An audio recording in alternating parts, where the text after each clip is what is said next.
আমি অরিত্রকে দিয়ে শুরু করব। অরিত্র, একদম নিউট্রালি যদি ভাবতে চাই, মমতা বন্দ্যোপাধ্যায় যখন রাস্তায় নামেন, সেই রাস্তায় নামাটা আইনানুগ, সেখানে পুলিশের আপত্তি নেই। বিজেপি মিছিল করতে গেলে পুলিশ অনুমতি দেয় না, আদালতে যেতে হয়। বিজেপি মঞ্চ বাঁধতে গেলে আদালতে যেতে হয়। অন্য রাজনৈতিক দলের ক্ষেত্রেও তাই। আর চাকরিহারা বা চাকরি প্রার্থীরা রাস্তায় নামলে তো লাঠি এবং লাথি, এই দুটো ব্যবহার করা হয় তাদের আটকাতে। এই ডিফারেন্সটা খুব সুন্দরভাবে বেঁধে দিয়েছেন মমতা বন্দ্যোপাধ্যায়, কিন্তু এর বেসিসটা কি, এই ভিতটা কি, ভিত্তিটা কোথায়? দেখুন, ভিত্তিটা আমার যেটা অবজারভেশন সেটা হচ্ছে যে কোনো গভর্নমেন্টই সবসময় মানুষের স্বতঃস্ফূর্ত কণ্ঠস্বরকে ভয় পায়। এবং আপনি যে গণতন্ত্রের কথাটা বলছেন, আমাদের এই মুহূর্তে পশ্চিমবঙ্গে যে গণতন্ত্রের পরিবেশটা রয়েছে, সেই গণতন্ত্রটা একটা শ্যাডো গণতন্ত্র বলে আমি মনে করি। মানে গণতন্ত্রের ধাঁচাটা রয়েছে, তার কাঠামোটা রয়েছে, হ্যাঁ নির্বাচন হচ্ছে, নির্বাচিত প্রতিনিধিরা আছেন, কিন্তু সেই নির্বাচন, এই গোটা গণতন্ত্রের কাঠামোটার মধ্যে বেশ কিছু গোড়ায় গলদ আছে। কি কি গোড়ায় গলদ আছে? যেরকম প্রথম আমাদের সংবিধানে ধরুন বলা হয়েছে ইউনিভার্সাল অ্যাডাল্ট ফ্র্যাঞ্চাইজি, মানে 18 বছরের ঊর্ধ্বে যে কোনো নাগরিক ভোটাধিকার দিতে পারবে। এটা যে কোনো গণতন্ত্রের একটা মারাত্মক শক্তি। অর্থাৎ প্রত্যেক মানুষের সিদ্ধান্ত, সচেতনভাবে সিদ্ধান্ত নিয়ে একজনকে জয়ী করার বা পরাজিত করবার অধিকার দেওয়া হয়েছে।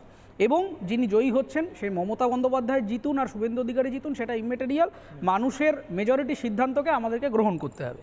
কিন্তু বিষয়টা হচ্ছে যে আদর্শ নিয়ে গণতন্ত্রটা তৈরি হয়েছিল, সেটা হচ্ছে মানুষকে সচেতনভাবে সিদ্ধান্ত নিতে দেওয়ার জায়গাটা তৈরি করে দিতে হবে। সেইটাই এই মুহূর্তে বাংলায় নেই। আইদার মানুষকে ভুল বোঝানো হচ্ছে কারণ মানুষের মধ্যে আমরা শিক্ষা পৌঁছে দিতে পারছি না। অধিকাংশ জায়গায় শিক্ষা, বুদ্ধি, আমরা শিক্ষা ব্যবস্থার একেবারে তলানিতে এসে ঠেকেছি। আমরা একটা বড় অঙ্কের গণধর্ষণ হচ্ছে, অথবা শিক্ষা প্রতিষ্ঠানগুলোই তো এখন গুন্ডামির আখড়া হয়ে দাঁড়িয়েছে। আপনি শিক্ষা প্রতিষ্ঠানের মধ্যে শিক্ষক, অশিক্ষক কর্মী কিংবা ছাত্রছাত্রী, তাদের মধ্যে যে অ্যাটিটিউড এবং যে পরিবেশটা তৈরি হয়েছে, সেই পরিবেশটা কোনো সভ্য সমাজে শিক্ষা প্রতিষ্ঠানগুলিতে থাকে না।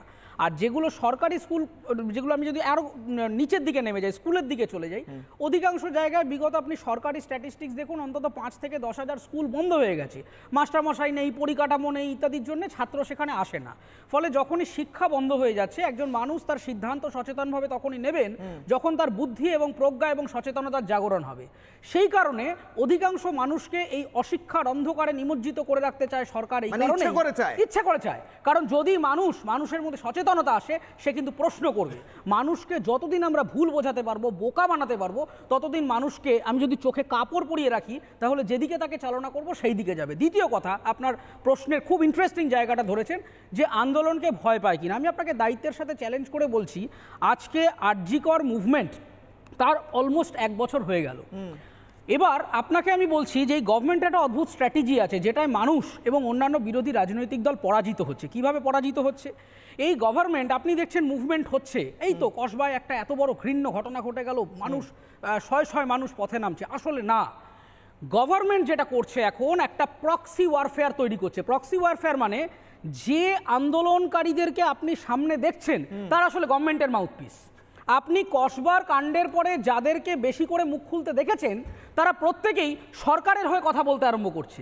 আরজিকরের ক্ষেত্রে যখন 14ই আগস্ট রাত্রেবেলা স্বতঃস্ফূর্ত মানুষ নামতে আরম্ভ করেছিল, তারপরে একটা বড় অঙ্কের পপুলেশনকে, ইনফ্যাক্ট আমি আপনাকে দায়িত্বের সাথে বলছি, মুখ্যমন্ত্রীর বাড়িতেও যে বৈঠকটা হয়েছে, তার মধ্যে এমন অনেক চিকিৎসকদের প্রতিনিধি ছিলেন যারা গভর্নমেন্টের সাথে সংশ্লিষ্ট।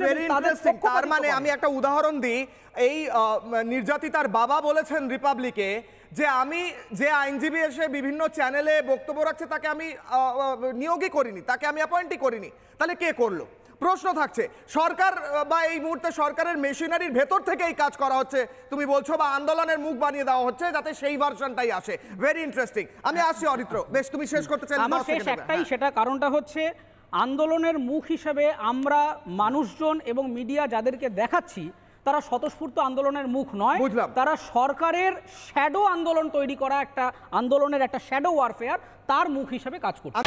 নানা ধরনের কন্টেন্ট দেখার জন্য লাইক করুন, শেয়ার করুন আমাদের ফেসবুক পেজ, সাবস্ক্রাইব করুন আমাদের ইউটিউব চ্যানেল। পাশাপাশি অন্যান্য ব্রেকিং নিউজের জন্য অবশ্যই চোখ রাখুন রিপাবলিক বাংলায়।